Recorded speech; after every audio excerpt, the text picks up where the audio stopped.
الحمدللہ وکفا والسلام علی عبادہ الذین اصطفیٰ اما بعد فاعوذ باللہ من الشیطان الرجیم بسم اللہ الرحمن الرحیم۔ ہمارا آج کا سبق سورہ بقرہ کے رکوع نمبر 24 اور دوسرے پارے کے رکوع نمبر 8 کے بارے میں ہے۔ ہمارے سبق کی اگر آپ کو سمجھ لگ رہی ہے تو سبق کو لائک کیجئے، دین کی آواز سمجھتے ہوئے اس کو آگے بھی شیئر کیجئے اپنے احباب کے ساتھ، اور ہماری حوصلہ افزائی کے لیے چینل کو سبسکرائب کر دیے۔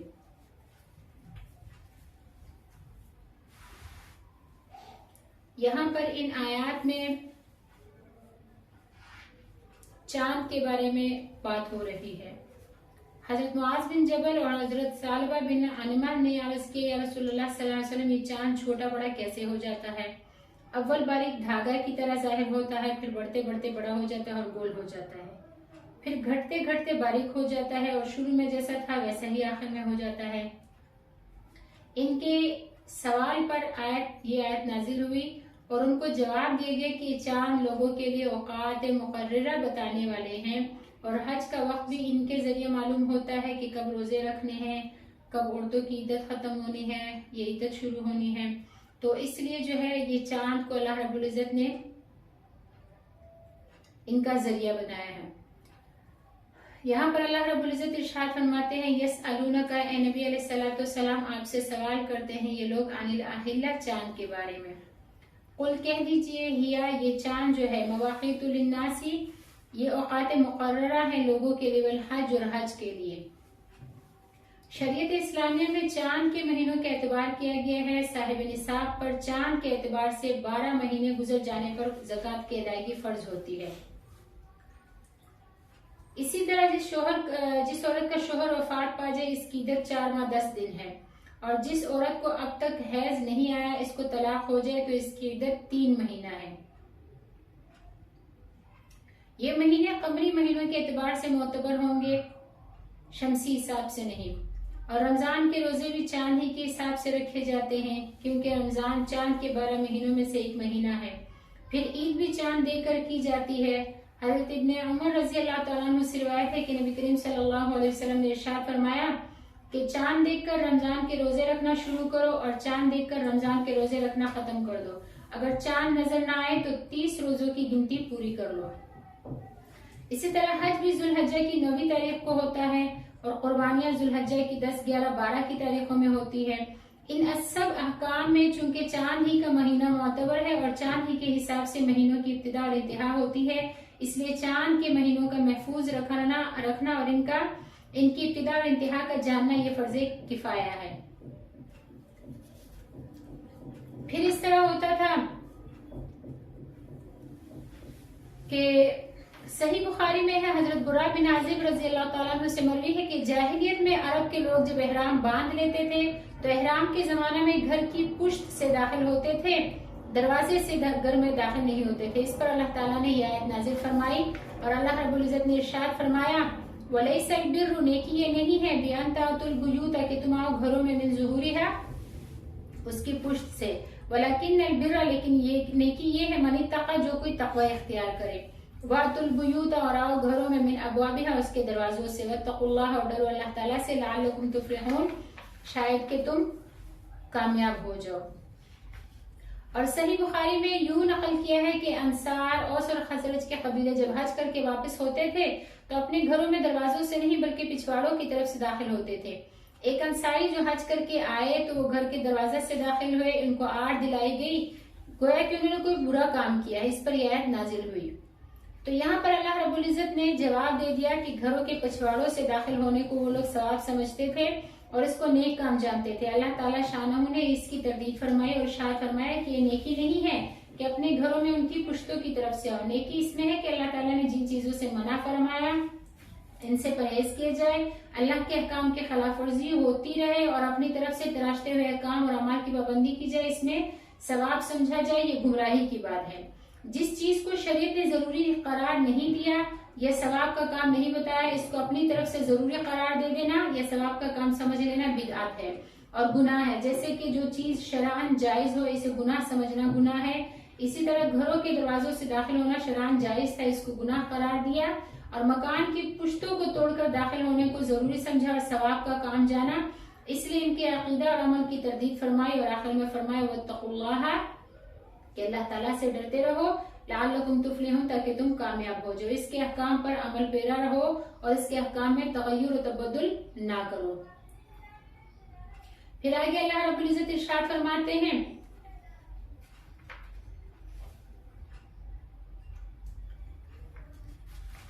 وَقَاتِلُوا فِي سَبِيلِ اللَّهِ الَّذِينَ يُقَاتِلُونَكُمْ، اور اللہ کے راستے میں قتال کرو، جہاد کرو ان لوگوں سے جو تم سے جہاد کرتے ہیں، وَلَا تَعْتَدُوا،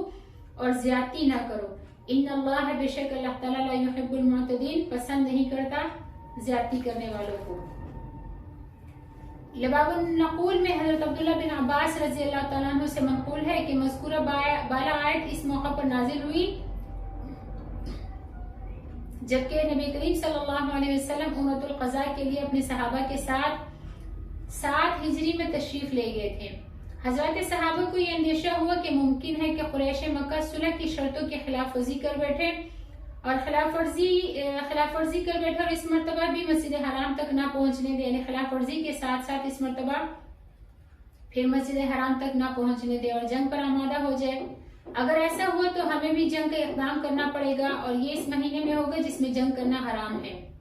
اور ہم جوابی کارروائی نہ کریں گے تو مغلوب ہوں گے۔ تو اس پر اللہ تعالیٰ نے آیت بالا نازل فرمائی اور قتال کرنے کی اجازت دے دی۔ پھر آگے لا تعتدوا کے عموم میں وہ سب باتیں داخل ہو گئی جو جنگ کے موقع پر ممنوع ہیں، یعنی یہاں پر اللہ رب العزت نے ارشاد فرما دیا کہ زیادتی کرنا، جنگ اگر وہ تم سے کریں گے تو تم بھی جنگ کرنا، لیکن زیادتی نہ کرنا، کہ بے شک اللہ تعالیٰ زیادتی کرنے والوں کو پسند نہیں کرتا۔ تو یہ لا تعتدوا کے عموم میں وہ سب باتیں داخل ہوگی جو جنگ کے موقع پر ممنوع ہے، مثلا مسلح کرنا، یعنی کسی کے ناک کان کاٹ دینا یا صورت بگاڑ دینا، مال غنیمت میں خیانت کرنا، عورتوں بچوں اور بوڑھوں کو قتل کرنا جو نہ جنگ کرتے ہوں نہ جنگ کے معاملات میں کوئی رائے یا مشورہ دیتے ہوں، اور راہبوں کو قتل کرنا اور بغیر کسی مصلحت کے درختوں کو جلانا اور حیوانات کو قتل کرنا، یہ سب لا تعتدوا کی تفسیر میں شامل ہیں۔ پھر آگے اللہ رب العزت ارشاد فرماتے ہیں وَاقْتُلُوهُمْ، اور ان کو قتل کرو، حَيْثُ ثَقِفْتُمُوهُمْ، جہاں کہیں بھی تم ان کو پاؤ، وَأَخْرِجُوهُمْ، اور ان کو نکالو، مِنْ حَيْثُ أَخْرَجُوكُمْ، جہاں سے تمہیں نکالا، یعنی ان کافروں کو اس مکے سے نکال دو جہاں سے انہوں نے تمہیں نکالا۔ وَالْفِتْنَةُ، اور فتنہ اشد، زیادہ سخت ہے، من القتل، قتل سے۔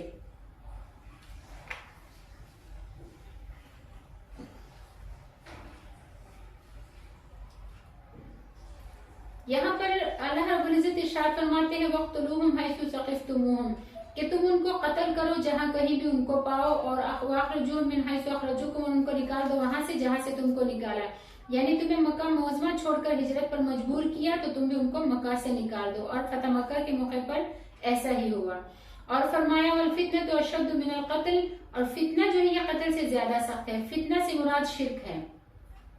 صاحب روح المعانی لکھتے ہیں کہ صحابہ کے دلوں میں جو یہ بات آ رہی تھی کہ حرم میں ان کو کس طرح قتل کریں گے جبکہ حرم کا احترام ضروری ہے،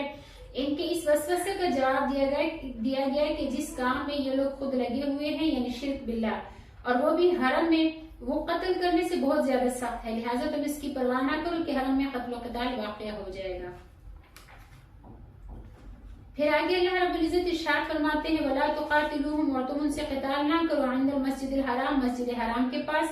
حتیٰ یہاں تک کہ یقاتلوکم فیہ، جب تک وہ خود تم سے مسجد حرام میں قتال نہ کرے۔ فَإِن قَاتَلُوكُمْ، پھر اگر وہ تم سے قتال کرے، جنگ کرے، فَاقْتُلُوهُمْ، تو تم بھی ان کو قتل کر دو۔ كَذَلِكَ جَزَاءُ الْكَافِرِينَ، یہی بدلہ ہے کافروں کا، اسی طرح کافروں کا بدلہ ہے۔